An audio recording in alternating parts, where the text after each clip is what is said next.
It's kinda dark out. I do think this fight of the light, This is a rough draft, but fuck it, the timing was right.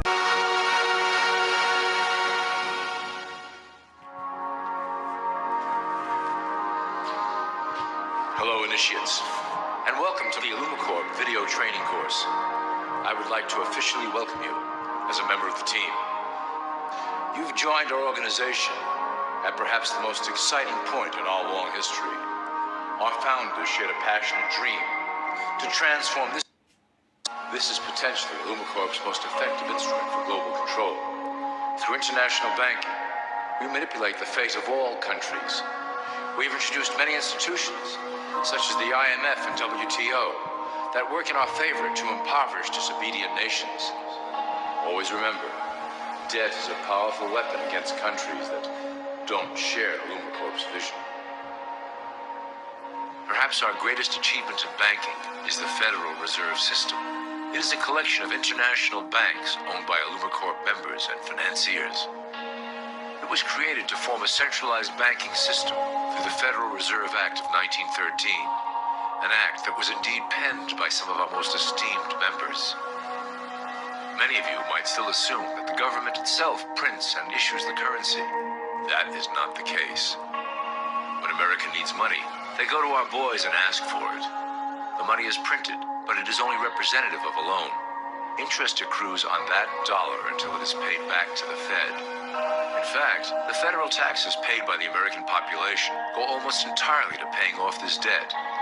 So you see, Americorps derives a healthy amount of its operation funding directly from the debt of the public.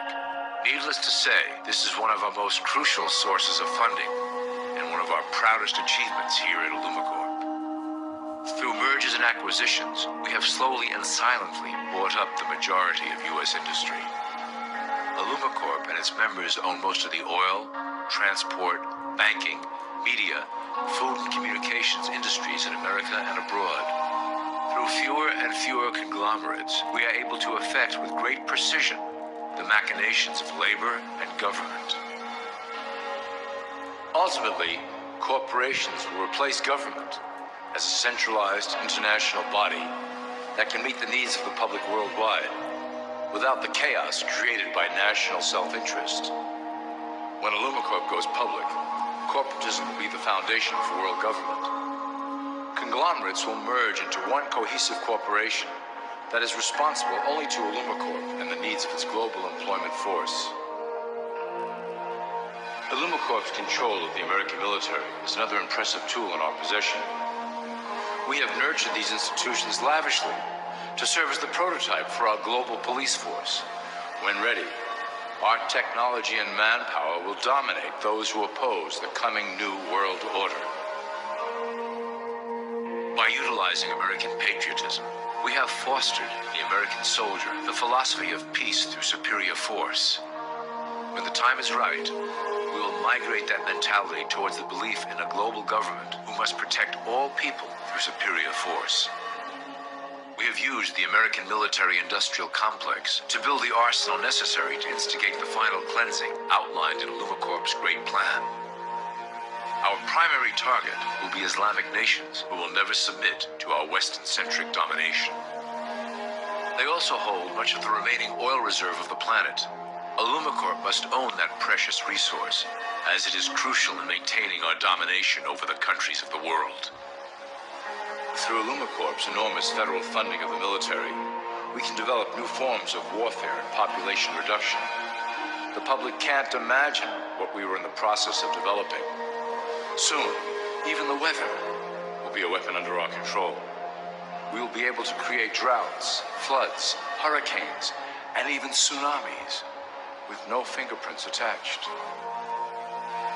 The political system of America has been under direct control of Americorps for some time. It was actually a relatively easy acquisition and has been even easier to manage. Politicians know of our unspoken agreement and will do anything to stay in power. A two-party system benefits Americorps in that it reduces all issues into a black and white debate. Through media, we can play side against side, using each where necessary to support our goals. Due to a diminishing faith in the system among the public, Americorps has designed a rogue candidate program to provide a voice for the dispossessed. This disperses the impetus for dissent among those who do not feel represented by our candidates and builds a database of potential dissidents. At the turn of the last century, Americorps took a serious interest in public education. Our Supreme Council realized that by creating a private organization to dictate curriculum on a federal level, children could be conditioned to obedience on a mass scale. In the interest of promoting Americorps principles in the classroom, hundreds of millions of dollars were invested to create the General Education Board in 1902. The result of doing this is evident today.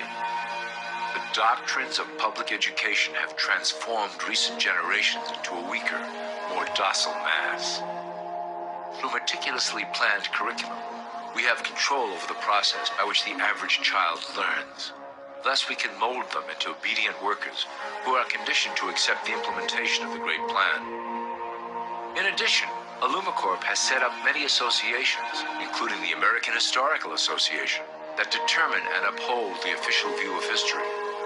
Knowledge is power, so we must at all costs be the authors of the truth. By writing history to suit our interests, dissenting voices cannot gain ground, and we can vastly influence culture to achieve our prime objective.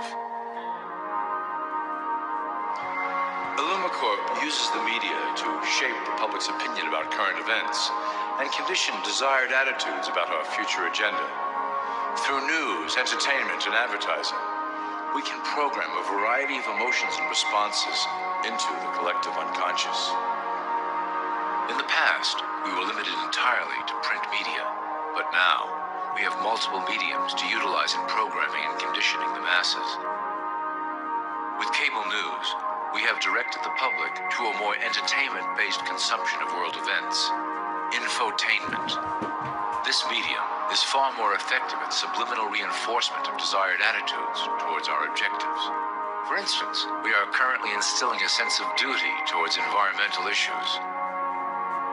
With our growing control of the weather through HAARP and chemtrails, we will scare the public into accepting our global protection agendas. We will then phase into the great cleansing which must occur to return the global population to a manageable size. We reinforce the desired norm through advertising, creating a model for people to live up to that is virtually impossible. The result is an incomplete, desperate individual seeking acceptance. Through reality television game shows, we repeat the pattern of individual survival versus group survival. This breaks down the idea of community and breeds individuals who seek only their self-interest. With a public that is constantly suspicious and scheming, we maintain the status quo of a divided population that never thinks to look up. Religion has served its purpose incredibly well. It is the oldest and perhaps the broadest form of social control utilized by Americorps. With religion, there is a written code of conduct that must be followed. The authors of the Holy Scriptures knew quite well how to lace that code with commands to maintain their dominance over the population.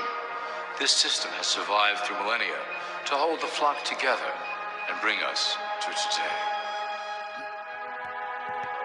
Admittedly, religion is losing its power for control. However, the fanaticism that has arisen due to this decline is particularly helpful to Americorps. Our invisible influence in the church has helped bring the Christian fundamentalists out of the background. We control their opinions on current issues through policies designed and written right here at Americorps headquarters. They are sent to our ministers, who then preach the Word of God and their interpretations of the Bible to their followers. Their blind faith is used to transform them into willing soldiers to defend our cause during the catastrophes ahead.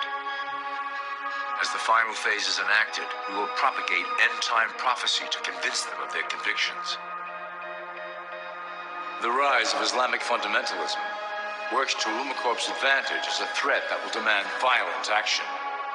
In the coming years, planned terrorist attacks will warrant a full-scale retaliation and initiate the final phase of the Great Plan. Christians will support our actions, since they will believe them to be proof of the end times prophesied by Americorps' religious leaders.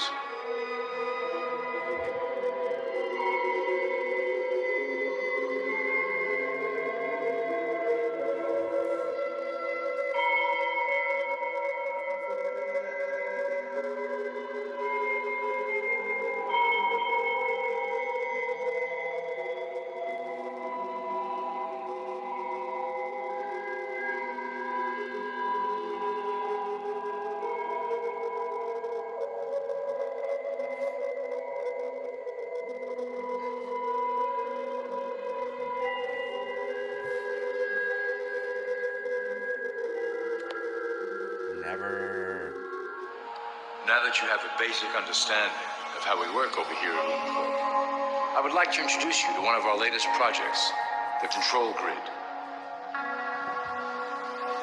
Since ancient times, it has been the desire of the Illumines to wield control of the masses below, both to protect us from them and them from themselves.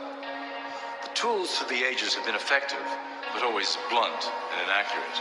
But now, with the release of new technology to the masses, we have the real ability to implement a control grid with finance, industry, government, and military under our strict control. We can safely ship the population into a new world, monitored and controlled by Americorps. Technology such as the internet, GPS, and RFID chips are pillars of the invisible prison we are erecting around the people.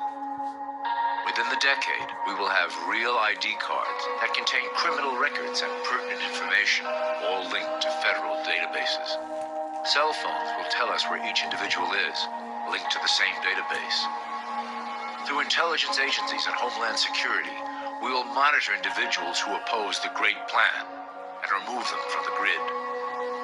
Quickly, the population will learn that they have a choice: support the system and benefit from its luxuries, or reject it and lose access to the grid. Well, that was quite an overview. I hope it gave you an understanding of our process and basic overall structure here at Americorps. The dawn of a new era is on the horizon, and it will shine gloriously over the new world that we have built together.